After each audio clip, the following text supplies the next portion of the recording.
Hello everyone, I am सिमरन त्यागी और इस video में हम पढ़ने वाले हैं जो हमारा प्लेटीहेल्मिन्थेस का जीव है टीनिया सोलियम उसके बारे में, क्योंकि हमें इसका मॉर्फोलॉजी एंड रिप्रोडक्शन पढ़ना है। So let's start.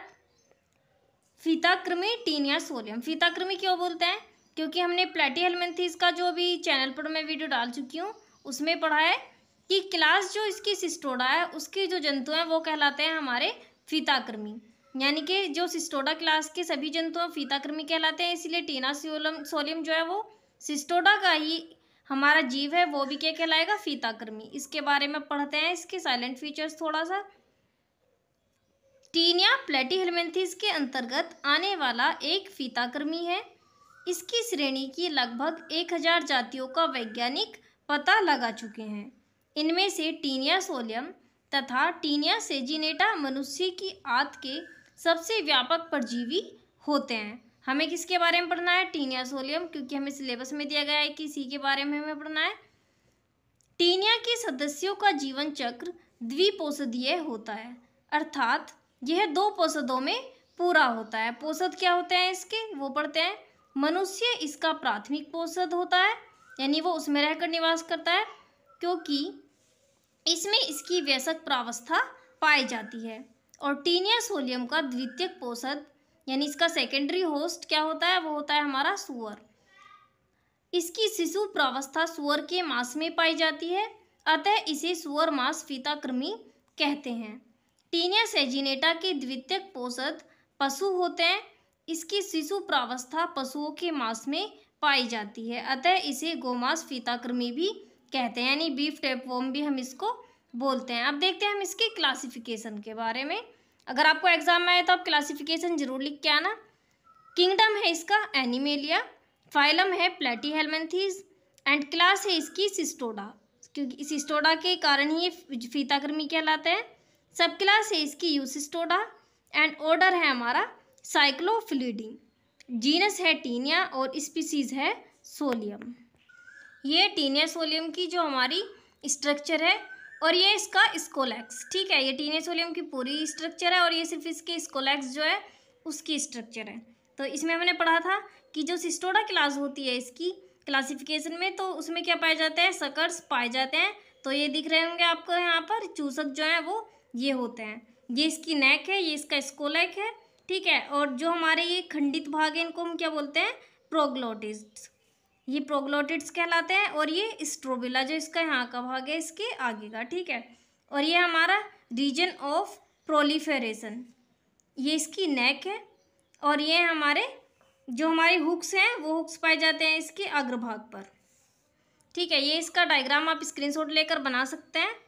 इसके बाद हम इसके देखते हैं कैरेक्टरिस्टिक्स। कैरेक्टरिस्टिक्स क्या क्या होते हैं इसके, कि इसका शरीर मुख्यतः 18 से 45 मीटर लंबा तथा 1 सेंटीमीटर चौड़ा होता है। यह सफ़ेद या हल्के पीले रंग का होता है। इसका पीछे का भाग सबसे चौड़ा होता है, वो दिख रहा होगा आपको डायग्राम में, तथा आगे की ओर बढ़ते हुए यह धीरे धीरे पतला होता जाता है। इसका शरीर मुख्यतः 3 भागों में विभाजित होता है, अर्थात स्कोलैक्स, ग्रीवा तथा हमारा स्ट्रोबिला, ठीक है। 3 भागों में क्या होता है? विभाजित होता है। उसके बाद दिया गया है कि इसके शरीर के अग्र छोर पर एक छोटा सा गोल घुंडीनुमा स्कोलैक्स होता है। इसके चौड़े मध्य भाग पर एक दूसरे से बराबर दूरी पर स्थित 4 प्याले नुमा मांसल चूसक होते हैं, ठीक है। आपको डायग्राम में दिखा दूं मैं, क्या है कि एक तो हमें इधर दिख रहा है, एक यहाँ पर भी इसमें है, और इसके एक आगे के भाग पर जो हमें नहीं दिख रहा है वहाँ पर होता है 3 इसमें यहाँ पर ये दिखाई दे रहे होंगे आपको। चूसकों के आगे का भाग शंक्वाकार होता है। इसे तुंडक या शीर्षक अर्थात रोस्टेलम कहते हैं। रोस्टेलम हमने देखा भी, तुंडक अर्थात रोस्टेलम वृत्ताकार आधार सीमा पर 2 एकांतरित रेखाओं में व्यवस्थित 28 से 32 नुकीले मुड़े हुए तथा काइटिन युक्त हुक्स होते हैं। उसके बाद दिया गया है कि इसके शीर्ष के पीछे का कुछ हिस्सा अत्यधिक महीन भाग होता है, जिसे ग्रीवा कहते हैं। ग्रीवा का मीन होता है नेक। उसके बाद दिया गया है कि ग्रीवा के पीछे का पूरा जो शरीर है वो क्या कहलाता है? प्रेमिला। प्रेमिला कहलाता है। यह लगभग 800 से 1000 चपटे तथा आयताकार देह खंडों की रेखीय श्रृंखला के रूप में होता है, क्योंकि यह ग्रीवा भाग से बनकर धीरे धीरे पीछे की ओर खिसकते रहते हैं। इसके शरीर के पीछे का हिस्सा सबसे बड़ा होता है। इनके शरीर की बाहरी सतह पर अधिचर्म नहीं होती, एपिडर्मिस नहीं पाई जाती है इन पर, वरन इनके स्थान पर कोशिका द्रव्य का एक मोटा स्तर, जिसको हम क्या बोलते हैं, सिंसिशियम, वो पाया जाता है, जिसे आच्छादक कहते हैं। उसके बाद दिया गया कि यह जीव द्विलिंगी होते हैं, अर्थात इसमें नर व मादा दोनों जननांग पाए जाते हैं। जब यह लगभग 200 खंडों के बीच पहुंचता है तो चौकोर सा हो जाता है। इसमें केवल नर जननांग परिपक्व होकर क्रियाशील होता है। फिर जब यह 300 से 350 खंडों के बीच पीछे पहुंचता है तो इसमें मादा जननांग भी परिपक्व होकर पहुंचता है। तो क्या है, द्विलिंगी है, इसलिए नर तथा मादा जननांग एक में ही पाए जाते हैं तथा क्रियाशील हो जाता है। अतः इन खंडों को परिपक्व खंड कहते हैं। टीनिया के नर जननांगों के अंतर्गत वृषण यानी टेस्टिस, अपवाही शुक्रवाही नलिकाएं, शुक्रवाहिका, सीसन एवं स्खलन नलिका, जननांकुर एवं जनन छिद्र, ये सब क्या है इसके, ये इसके रिप्रोडक्टिव ऑर्गन्स जो होते हैं वो आते हैं।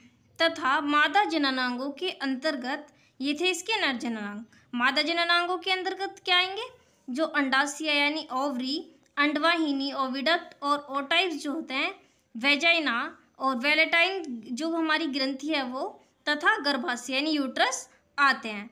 तो ये थे इसके हमारे मेल और फीमेल जो रिप्रोडक्टिव ऑर्गन्स है वो। उसके बाद दिया गया है कि इनमें क्या होता है, जनन स्वनिषेचन द्वारा होता है, क्योंकि सामान्यतः एक मानव पोषद में एक ही फीताकृमि होता है। यह पोषद की आंत में रहने के कारण सक्रिय गमन नहीं करते, क्योंकि पोषद में रहते हैं, ये परजीवी के रूप में किसी के शरीर में पाए जाते हैं। इनमें मुख, गुदा तथा पाचन तंत्र नहीं होता। पाचन अंगों की अनुपस्थिति फीताकृमियों का अद्वितीय लक्षण होता है। उसके बाद दिया गया है कि इन जंतुओं में श्वसन अंग भी नहीं होते हैं, क्योंकि ये क्या है, मनुष्य में या जिस भी जीव में पाए जाते हैं, मनुष्य में पाए जाते हैं जैसे कि आंत में, तो उन्हीं के जो ऑर्गन्स होते हैं उनका यूज़ करते हैं। इनमें मुख्यतः अनोक्सी अर्थात अवायवीय श्वसन होता है, लेकिन यदि पोषण की आंत में थोड़ी बहुत ऑक्सीजन मिल जाती है तो इनमें ऑक्सी श्वसन भी होता है। फीताकृमियों में उत्सर्जन के लिए बहुत विशिष्ट प्रकार की कोशिकाएं होती हैं, जो सारे पैरेन्काइमा में इधर उधर बिखरी रहती हैं। इन्हें शिखा या ज्वाला कोशिकाएं यानी फ्लेम सेल्स कहते हैं। उसके बाद लास्ट है यहाँ पर कि अंतःपरजीवी होने के कारण फीताकृमि में संवेदांगों की आवश्यकता नहीं होती। अंतःपरजीवी यानी परजीवी के रूप में पाया जाता है शरीर में किसी के, तो इसमें संवेदांगों की आवश्यकता नहीं होती। लेकिन तंत्रिका तंतुओं और कुछ तंत्रिका कोशिकाओं का बना एक द्विपार्श्वीय तंत्र जो है वो इसमें होता है। ये थे इसके हमारा morphology and reproduction. Thank you. और आगे अभी आप अपनी जूलॉजी की फर्स्ट बुक को कंप्लीट करने के लिए मेरे चैनल के साथ ज्वाइन हो सकते हैं और नोट्स से ऐसे ही मेरे साथ स्टडी कर सकते हैं। Thank you.